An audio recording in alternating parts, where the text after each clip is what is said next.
I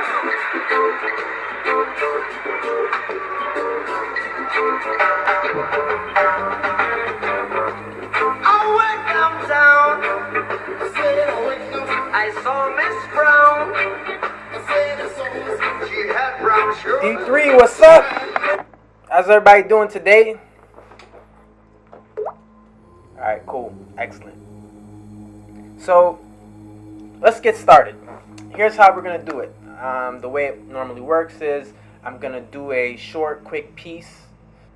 Tonight's going to be a subject on fear and death.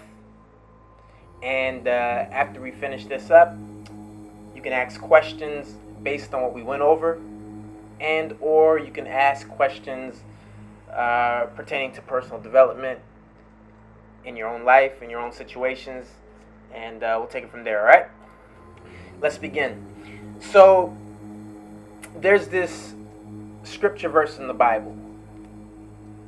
It comes from Psalms 23. Somewhere in there, it starts, I think it's verse 4 it starts off at. It says, "Yea, though I walk through the valley of the shadow of death, I will fear no evil, for thou art with me. Thy rod and thy staff, they comfort me."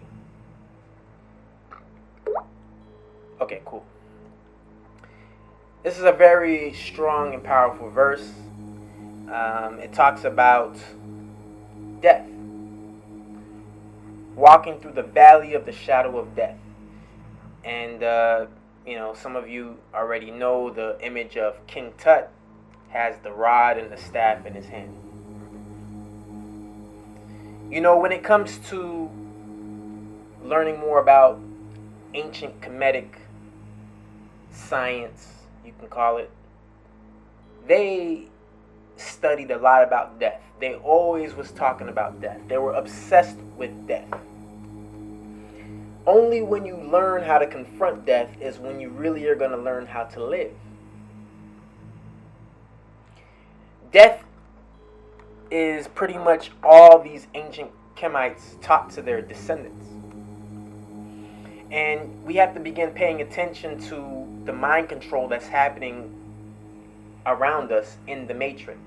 When you pay attention to the movies that you watch, or you start paying attention to the stories that you were told growing up, or even if you pay attention to the actions of the people around you, your parents, your friends, even yourself, you'll begin to notice one pattern, one trend.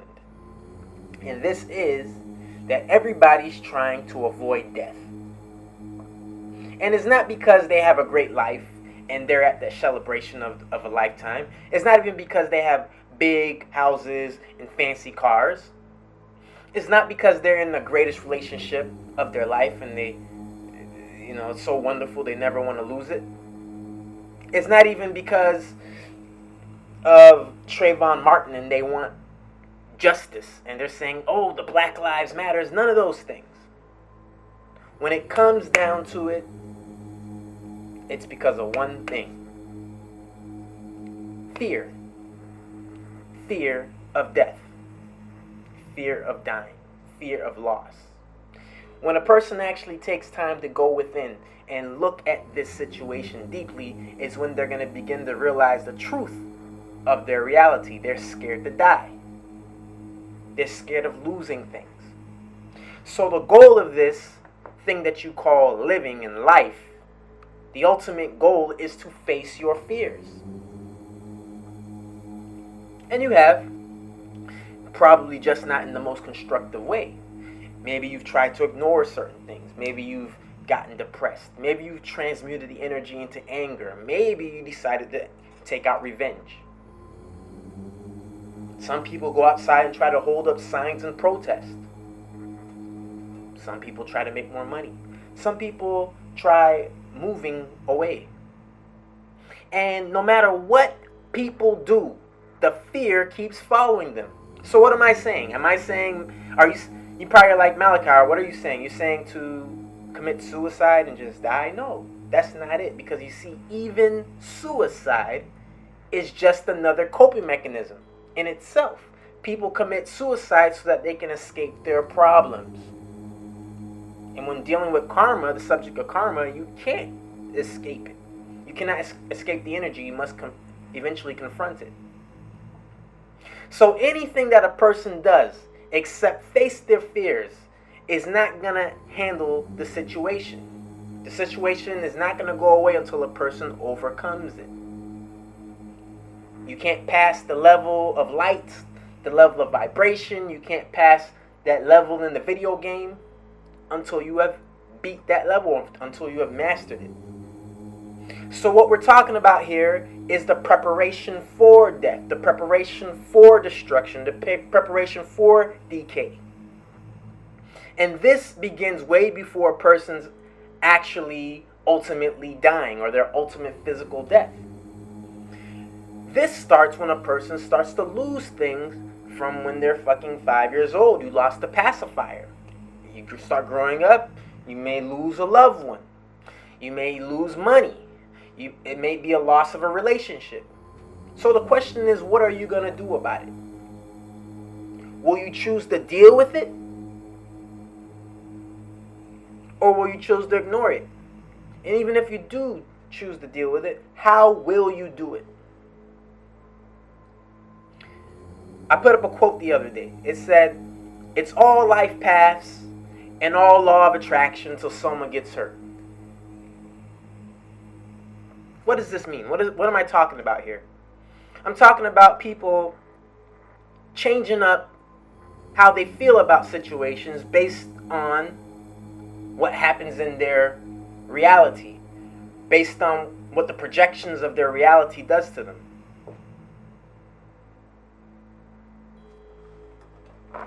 One person might be dealing with, they finally get it. They finally get that contract. They finally get the business. They finally get the girl that they were looking for. The girl of their dreams come. And now they say, yes, it's all great. Now I can continue my evolution. And for that person, it's all doves and butterflies. It's their path. It was meant to happen. They're soulmates. They were meant to be. But then as soon as somebody gets shot by the police, oh no, where's the justice? It wasn't right. It wasn't their time to go. Something must be done. Kill them fucking cops, racist motherfuckers. So which one is it? What happened to his life path? What happened to these people's law of attraction? We can't, we gotta decide which way we're gonna move with this thought process. Now, I'm not talking to everybody. There are gonna be those that their path in life is to just be that polarized individual, that polarized warrior fighting for a certain cause. They're gonna say, I have to pick and choose a side. Okay, cool. This is not for them. In no way am I trying to change anybody and tell them what to do. I'm speaking to the people who say that they want to put in their work. I'm speaking to the people that say that they want to better connect with their higher self. I'm vibrating with the people who claim that they want to continue their evolution. And this requires experimentation. This requires alchemy. This requires a balanced mind. True understanding is endless. So how could a person pick and choose a side when we're talking about infinity here? So again, this goes back to the initial question. What's really going on? Are you really living that good life, or is there issues that you have to get to that's at the root of your reality? What is at the root of your thoughts? And you will always go to this one thing: the fear of death, the fear of dying.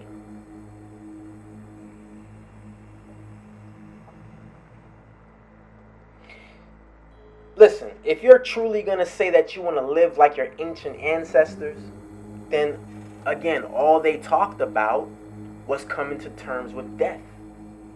So listen, at the end of the day, you can listen to this thing and go, yeah, well, when it comes to that person in my life that stole that money from me, they were the bad guy. That was fucked up. When it comes to that bitch that betrayed me and slept with my friend, oh man, karma's gonna get her. I can't wait. I want that bitch to die.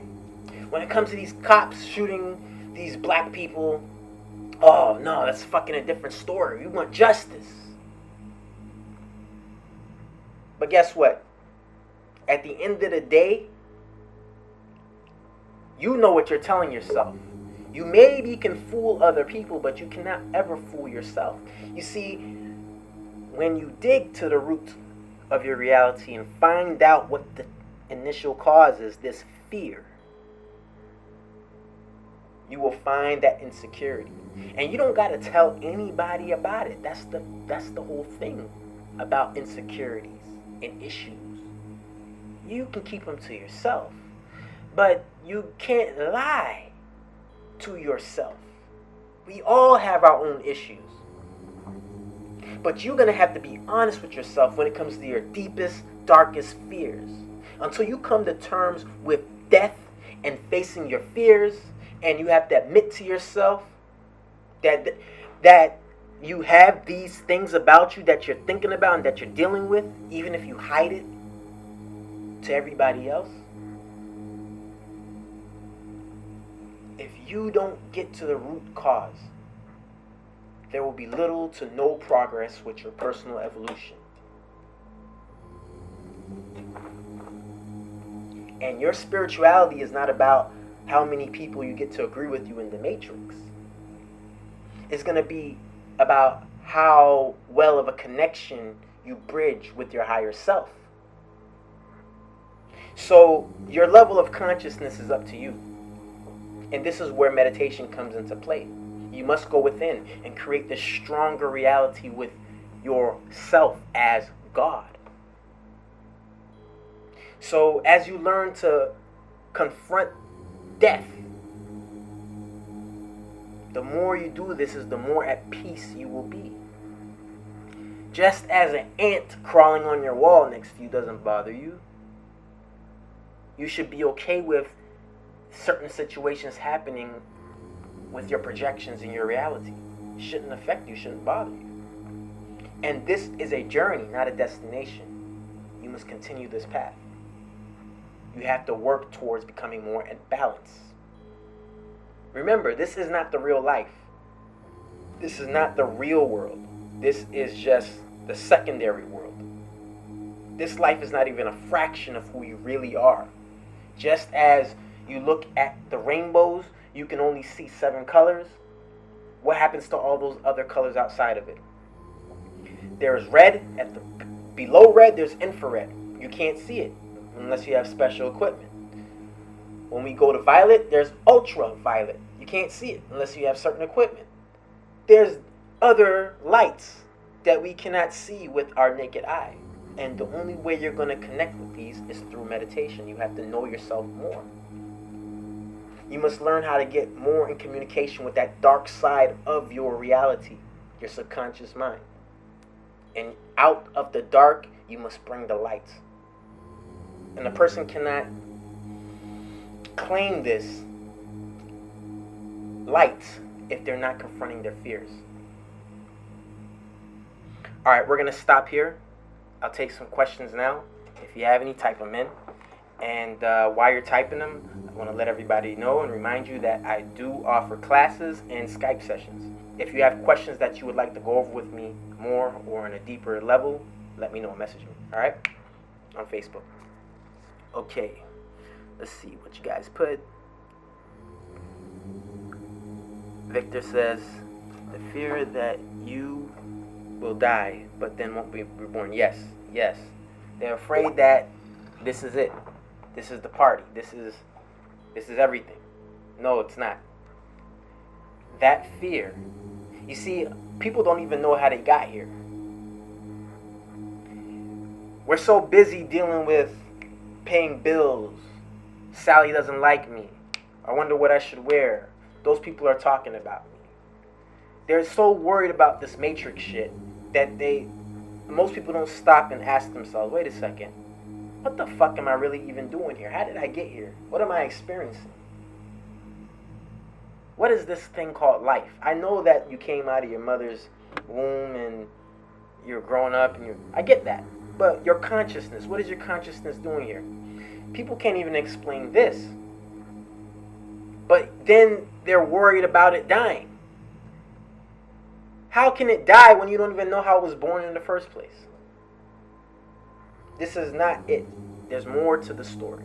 There's a dark side, and you must connect with it. This is your subconscious mind. Victor says, highly recommend that Skype session. Thank you, brother. Jason says, is this darkness reference to the world that we cannot see? Yes. The world that you cannot see with these eyes. However, you can see it with the third eye.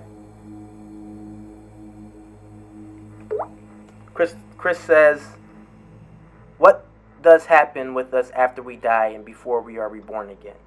Well, Chris, what's going on is that when you go to sleep at night and you have these dreams, what you're experiencing is this other world. It's the astral plane that you're on. And this is where people go. This is where spirits go once they pass this realm, third dimension. Okay? So that's what happens to people when they go. Now, there's three parts to a person. There's going to be the body, spirit, and soul. All right? When you're incarnated on third dimension, your soul starts to pick up, it chooses a body, right? And then it also picks up a spirit or a personality. So now you have these three things. You have the body in your mother's womb, the spirit, which is your personality, and then the soul essence of you, that part of you that never dies. So when a person dies, their spirit continues on in the astral plane. So you might say, okay, then what happens? Well, then we know the body dies. The soul part of a person is the part that gets reborn. Okay? So this is how sometimes you hear about someone in the family, they act just like grandpa or great-grandpa. They have the same mannerisms. They act alike. That's because the soul may have been recycled back into that family line. Okay? So that's the reborn part. That's the reborn aspect. The soul is the part that keeps going through these cycles. The spirit is in the astral plane, and it stays alive as long as people are paying attention to it. When you see these rituals happening in our reality, when they celebrate George Washington, Martin Luther King, they are paying tributes to that spirit energy. When you go to a grave site and you go to your grandmother's grave and you leave some flowers, you are paying you are feeding energy to that spiritual essence. Okay? Okay, cool. Any other questions? Chris says, could you say that a soul is the consciousness? Yes.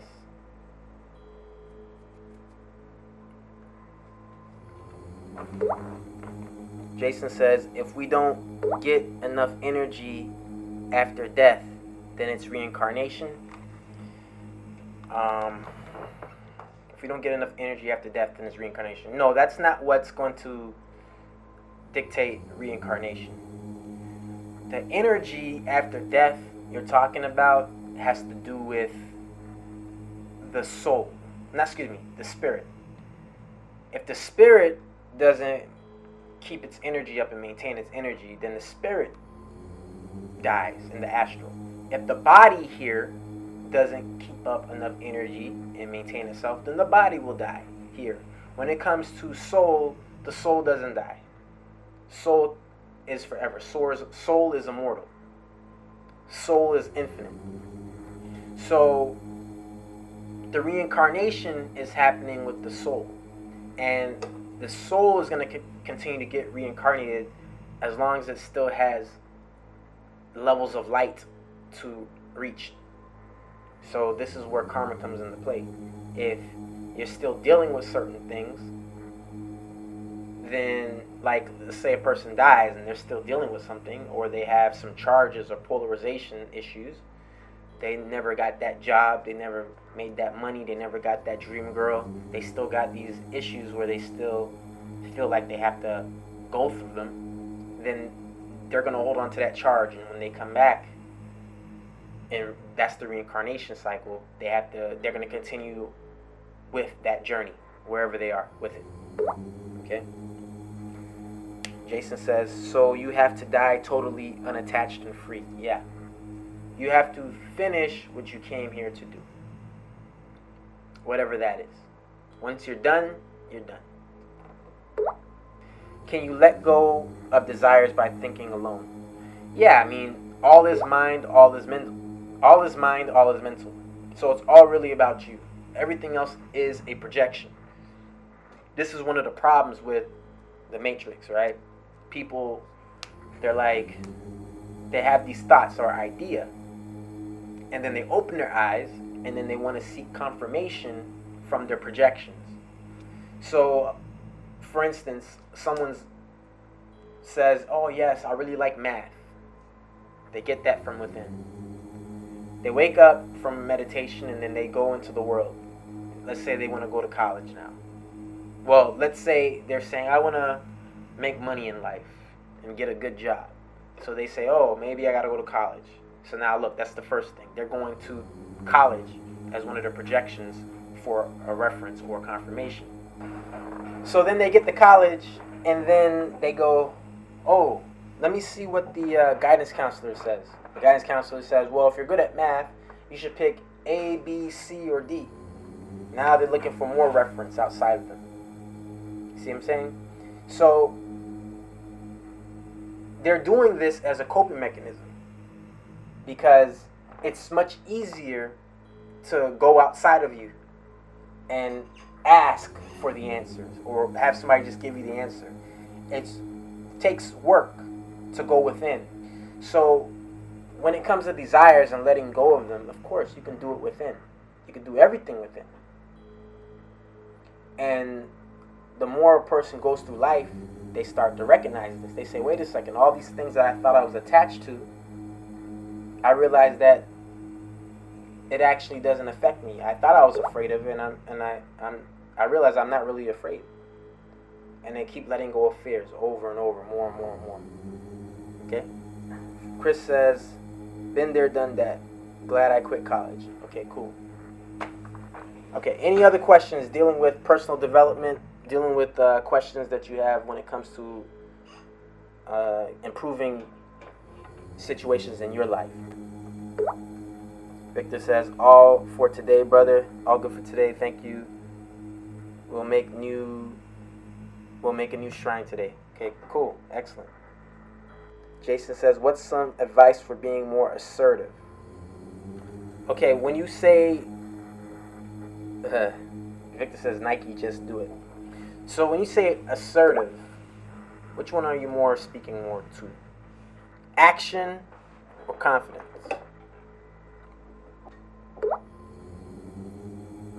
For example, what happened today with me. Okay, well, brother, with that, it's going to come earlier. For those of you that are listening, earlier today, Jason and I had a three-way call, and we were dealing with a particular client that Jason is looking to do business with.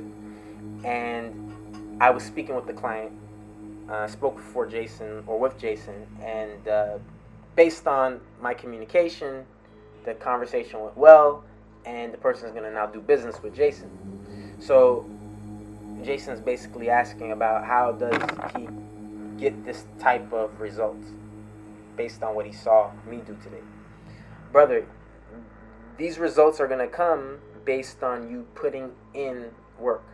Okay? Just like you rap, you are assertive, you're confident, and you take actions in your rap. Because you know it. You know what to do. You've done it so many times. You can say, okay, oh, y'all want me to drop something for y'all? Okay, hold on. I'm going to need to make a beat. Okay, let me get a paper. Let me get a pen. Let me start writing now. What you wanted to be about? That's the topic. Okay, boom. You see? So, yeah, Jason, like you said, experience. I can see that. Exactly. So, you have to recognize, brother, that I've had experience in that department before. So, this is why I was able to help and communicate for you and with you. Jason says, you were very familiar and been through that a lot. Yes, I've been through that situation a lot, brother. So you have to keep this in mind, okay? And the way you're going to be able to develop this ability is if you put yourself through it, just like you did with your rap. You put yourself through it, okay? So yeah, there you go, Jason. Face your fears. Face your fears. And you know, for you, brother, it would be like this. You know, if there's something you don't know in regards to that field, then you go research it and learn it and know it, right? When the lady comes and does business with you, that's going to be a next step. When you get when you make that exchange with her and finish that deal, then you go and do your work outside of there, and then you complete the other side of the transaction. When you finish this whole transaction, you're going to be at a newer level of understanding. You're going to say, I get it now. I get it a little bit better. I may not get everything, but I get it a little bit more. This is the journey, okay? And each step along the way is the more assertive you will be. So when it comes to making prices and quotes, you're going to be more assertive as you move forward. Why? Because you're like, no, I remember what happened last time, so I know that I got to do it like this or do it like that. So it all works together. All right? Jason says, I'm excited to continue with this. Okay, great. Excellent. Excellent. All right, anything else?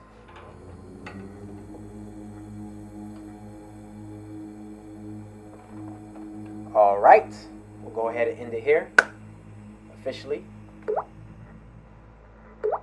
Okay, cool. As always, continue your evolution and know your goal. I'll see you guys at the next one. Peace.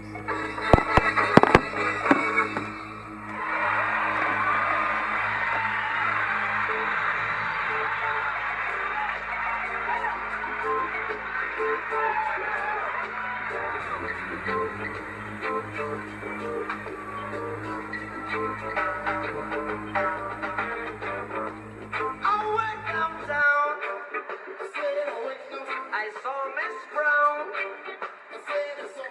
She had brown sugar.